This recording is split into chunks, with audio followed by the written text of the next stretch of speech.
Welcome to My Hometown, the program that explores clubs, organizations, businesses, and issues across Nassau and Suffolk counties and sheds light on the different towns that are making a difference. Hello and welcome to My Hometown. I'm Bill Horan, along with my co-host, recent Nassau Community College student Corey Kaufman, coming to you live once again via Zoom and being socially distant as recommended. Today we're going to learn about the Foundation for Opioid Response Efforts, which is focused on addressing the nation's opioid crisis.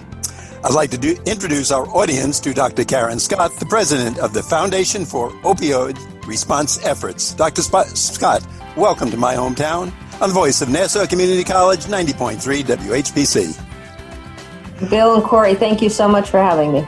Dr. Scott, first of all, let's talk about you personally. How have you been doing during the COVID-19 pandemic? Has it affected you personally or your organization?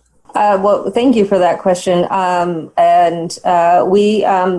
organization has certainly been working remotely since the middle of March, as just about everyone else has experienced. We've been fortunate that we've been able to maintain all of our operations and, in fact, be flexible in terms of adjusting some of the work we had planned for this year so that we can use some of our resources to respond to the needs of people with opioid use disorder during this particularly stressful time.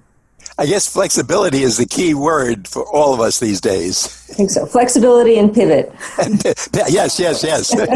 There should be new posters or T-shirts organizations start giving out. What is the mission of the Foundation for Opioid Response Efforts? Sure. The Foundation for Opioid Response Efforts was launched in 2018, so just 2 years ago, with a focus on supporting solutions to the opioid crisis. So really a response to what we've seen over 2 decades in terms of escalating misuse of a whole range of opioid drugs and the overdose deaths that have followed from that.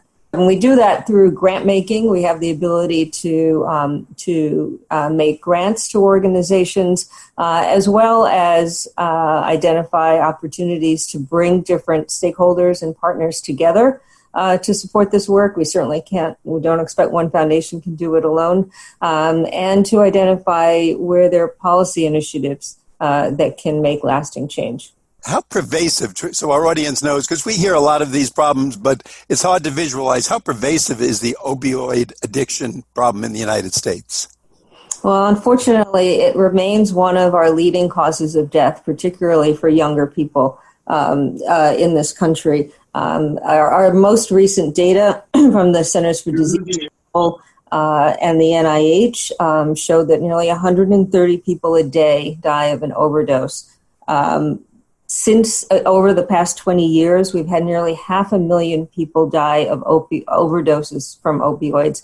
That's a combination of people who have become addicted to prescription opioids, as well as use of heroin and increasingly of fentanyl. So that's 130 per day in the United States alone. That's right. Not worldwide, just the United States. Just in the United States. A serious problem. It's a problem that we see all over the country. I think the other thing that's important to recognize in that number is that this is an issue that affects all different kinds of communities around the country. We see this in rural areas. We see this in suburban areas. Many communities on Long Island certainly have been very heavily impacted, as well as in urban areas and inner cities. And we see this across all populations in this country. So it's really important to see in that number that it's not targeting or stigmatizing one community, but it really is a problem we need to address as a nation. That's a great point, because I have the feeling a lot of us think, oh, that's not on my block, my town, my region, my area, and I bet we talk to you today, we're going to find out it might literally be our neighbor, Mm-hmm. 2 or 3 people down the block, and certainly part of our town and our area, and we better be cognizant of it, otherwise it's going to get closer and closer and be more drastic. Corey? What are some of the risk factors for opioid addiction? Like, what goes on in someone's life that opens them up to become addicted to opioids? And what are some of the things that people should maybe look out for? It's a great question, and really challenging. There's certainly no single answer to that, but there are a number of things that we do know. We know that what we've seen with this opioid crisis over the last 20 years is that when people have stresses of significant economic hardship, loss of jobs, loss of educational opportunities, financial stresses, as well as social isolation, are all significant types of events that can push people towards finding something in medications and addictions to counter those stressors. You know, for some people, having an early exposure to a pain medicine, particularly in the adolescents who may get a very strong pain medicine after getting wisdom teeth out, after having orthopedic surgery for a sports injury, may be exposed to a pain reliever for the first time, and that leads to them feeling a sensation that feels pleasant at first, and leads to them wanting to continue that. And over time, obviously, that's no longer a pleasant sensation, but it becomes something that they're addicted to. So there are a number of different routes that we need to be cognizant of, both in terms of initial exposures, but also the different stressors in people's lives, particularly if there's not a strong social support system or community to shore up people when they're having stressful times in their lives. Now, how has the COVID-19 situation affected opioid use and overdoses? Have you seen that a direct correlation in there? So we are, the national data takes quite a long time for us to see it publicly, because it takes in terms of a process of collecting it and cleaning up that data. But we are in conversation with our grantees and with organizations, healthcare organizations around the country, and time after time, as you've probably also seen in the newspapers,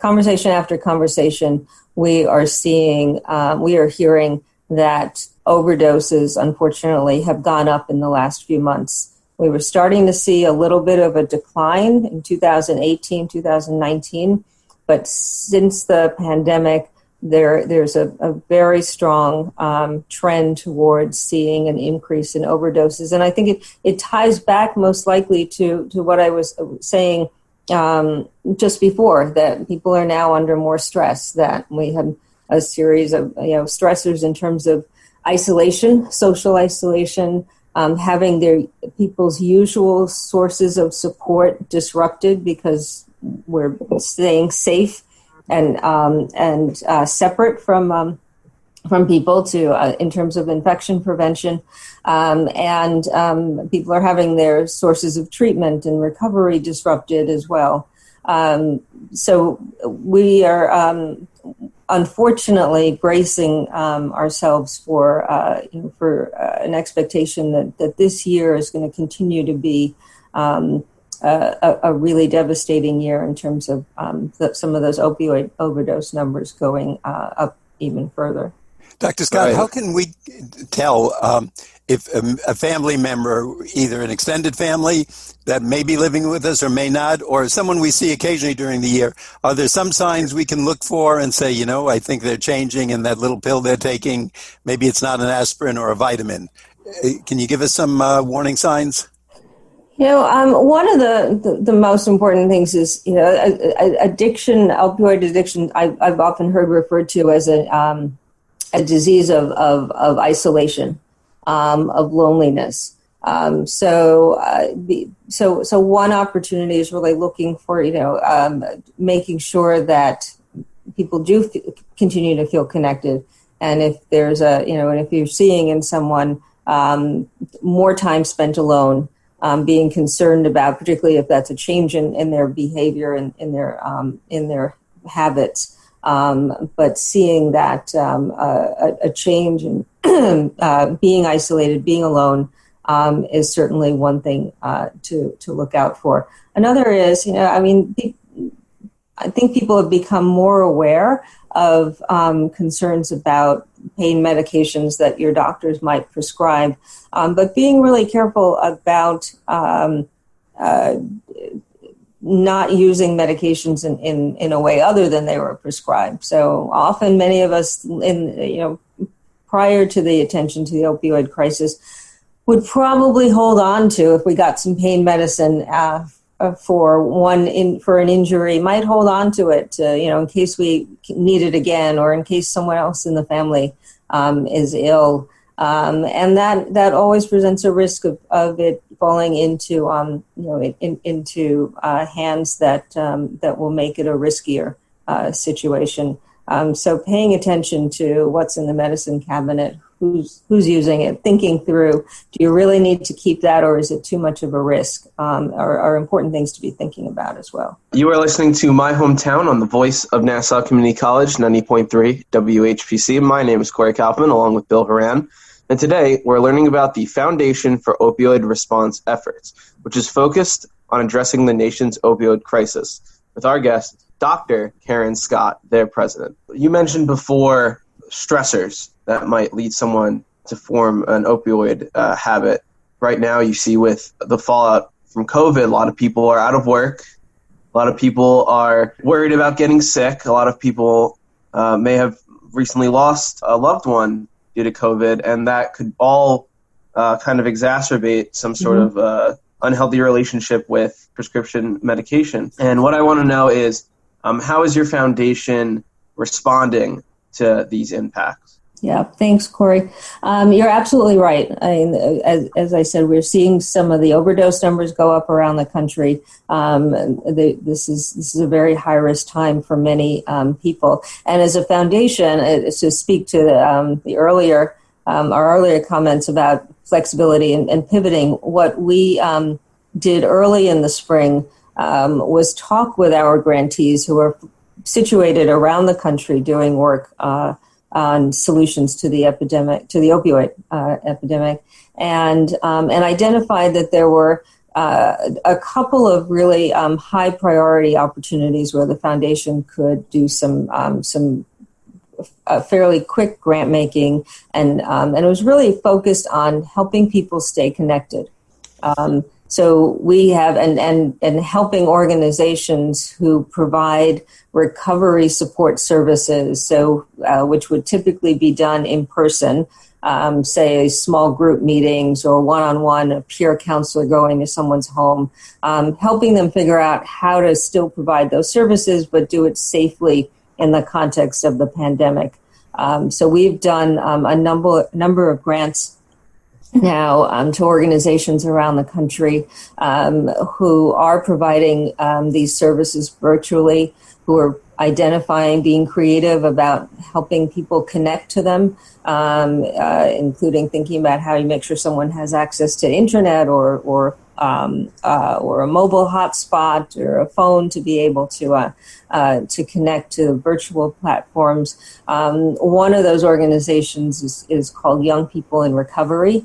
That's a national organization, has 52 chapters around the country, led mostly by people who are in recovery, and they do a number of different now virtual activities every week in terms of group recovery services, support services, as well as educational training, skills building for people in recovery.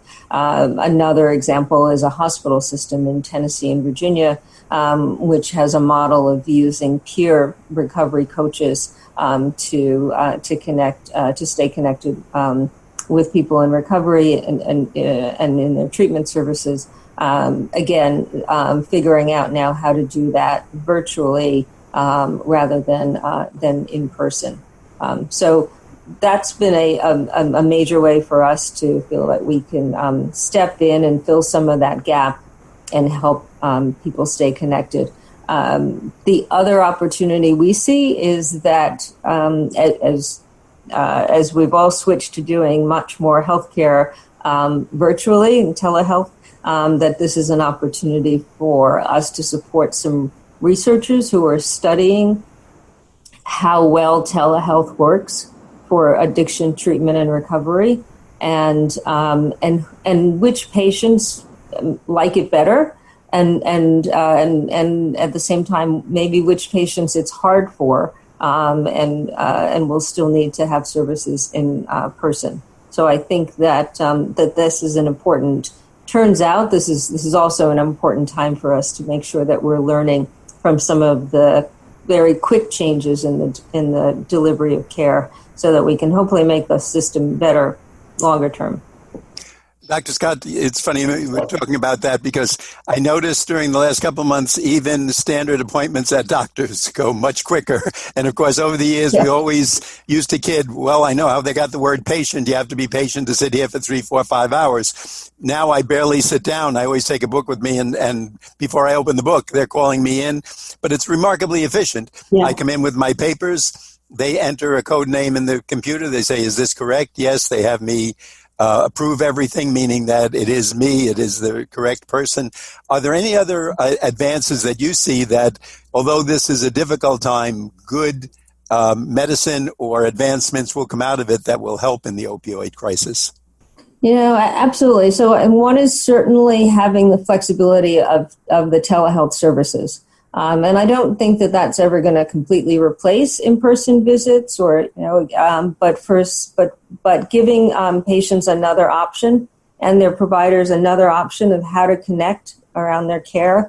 Certainly for the patient population that maybe had more challenges making it to the doctor's office, didn't have 3 or 4 hours to wait when they got there because their job's not going to allow them to take time off like that. They have childcare considerations, transportation considerations. There's no question that that reducing those barriers is going to be one way of enhancing access to treatment. Specifically around the around treating opioid addiction, for which we do have some good medications, buprenorphine, as well as methadone in particular. There are also some changes during COVID that make it a little bit easier to prescribe those medications, to prescribe longer doses, so a week or 2 weeks rather than a few days, for example. And that's another way to, again, help people stay engaged in their treatment, reduce some of the barriers that they might normally face to receiving care. Again, it's important for us to be studying those changes and make sure that it's still safe care, it's still good care, but making it easier for patients at the same time. It seems we're all learning how the public health entities are combining with the doctors and field practitioners to bring the best care, because they're giving us statistics. And just as you said, it might be by age group, location, or ethnic group, et cetera, that it works easily for or does not. But I think everybody in that medical field is doing a great job. So hats off to them. No, indeed. It's been remarkable. I have to say we have many grantees around the country that are on the front lines of delivering care, and their commitment to continuing to just find a way to stay connected to their patients and even bring more people into the system for treatment and recovery support services is really inspiring. Corey? You mentioned before that the main function of your organization is to get money to organizations that are doing like on the ground work. So what I want to know is what is the criteria that you use when you're deciding whether or not to give a certain organization a grant? What are you looking for? Thanks. A number of things. So firstly, I would say most of the grant making we have done so far, we have done through a very open request for proposal process. So we really do want to be open to ideas and organizations from all around the country, not just ones that we might have heard about or read about in the paper. So that's been very successful for us in terms of getting a whole range of organizations interested in the foundation and applying for grants. We do feel we do have a priority for work that is focused on very vulnerable, high-risk populations, where there are not other resources readily available to help connect them with treatment and recovery services.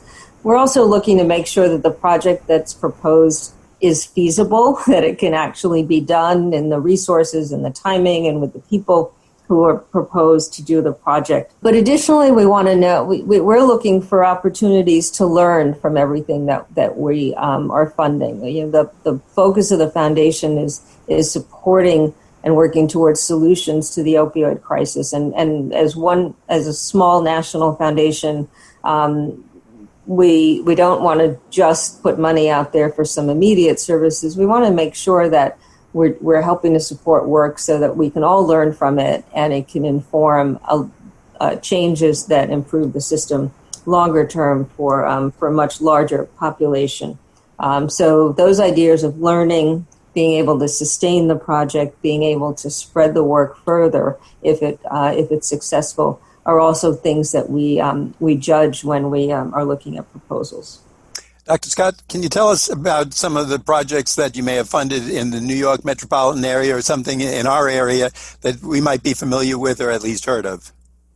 Sure, I'm very happy to. I'll start with, you may be familiar with the organization Housing Works, which supports a range of healthcare and social services for populations that include those who are at high risk of opioid use disorder, high risk of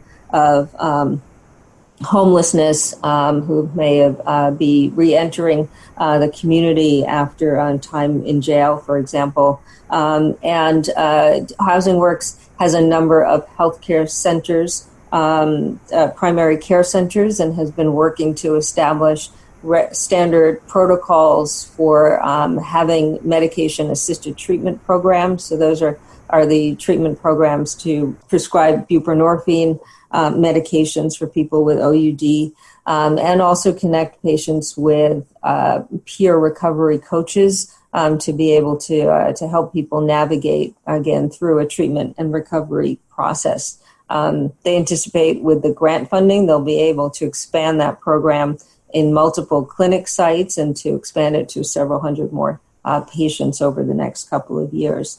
A little bit on the other side of the river, if you will, we're also supporting quite a bit of policy work with Rutgers. And while the focus is on some of the New Jersey state policy around how Medicaid is used, we really do think, again, that's going to be one of those examples where learning from that research work could have some could really help inform New York Medicaid policy as well as other states.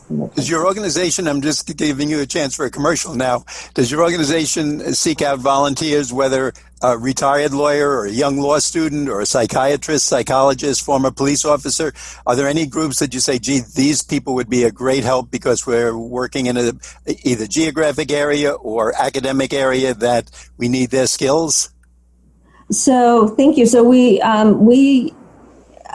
have we're always expanding our network, and so always looking for more people who have a familiarity and bring different perspectives to the field. One way we do that is through we have done a series of regular what we call program advisory meetings, and that's one way that exactly all of the different disciplines, different perspectives. Working on an aspect of the opioid crisis or who can help us think about how we take work from an initial grant to spreading it further, is how we is one way that we certainly try to broaden our network and engage with more people. So we're always interested, and through our website we have a contact email there, but we're always interested in hearing from people who are doing work and have different perspectives, bring different disciplines to help which can only help us in strengthening. And what did your website tell us that? So someone out there hearing this, maybe their son, husband, or spouse is interested. Sure. Yeah, the best way would be through on our website. There's a contact, email and info at forfdn.org would be the way to contact us. Okay, so simply fdn.org. It's for FORE, Do you see an end to the opioid crisis? What words of hope and healing can you offer to people and their families who might be going through something similar right now? Sure. We've just talked a lot about all of the challenges, particularly with COVID, but I think there are a couple of very hopeful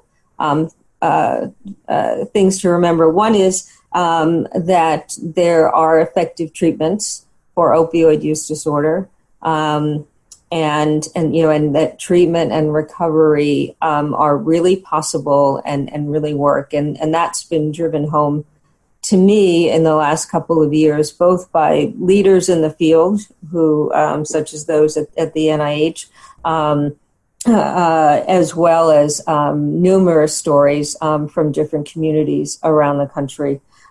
So it's not a dead end if someone does have a opioid use disorder condition. And the second piece is that I think that we understand more and more that some of the very same things we need to prevent an addiction or abuse in the first place are also the things we need to help people stay in recovery. So having an opportunity, having social connections, having a community to stay connected with, having opportunities to go back to school or to have a job, to take care of your family, are all the types of both preventive actions as well as recovery supports that will help get us to a very different stage. Dr. Scott, thanks for all your great advice today. I'm sure that's going to help a lot of people. We want our audience to know we've been speaking with Dr. Karen Scott, the president of the Foundation for Opioid Response Efforts. Dr. Scott, good luck to you and to your organization, and great work so far. So thanks for all the good work, and please keep it up. Thank you. I'm Bill Horan, along with Corey Kaufman. We want to thank you for listening to this week's special edition of My Hometown. We like to get your feedback on My Hometown. Send your comments to WHPC@ncc.edu. Nassau Community College, where success starts and continues. Till next time, this is Bill St. James. And remember, there's no town like your hometown.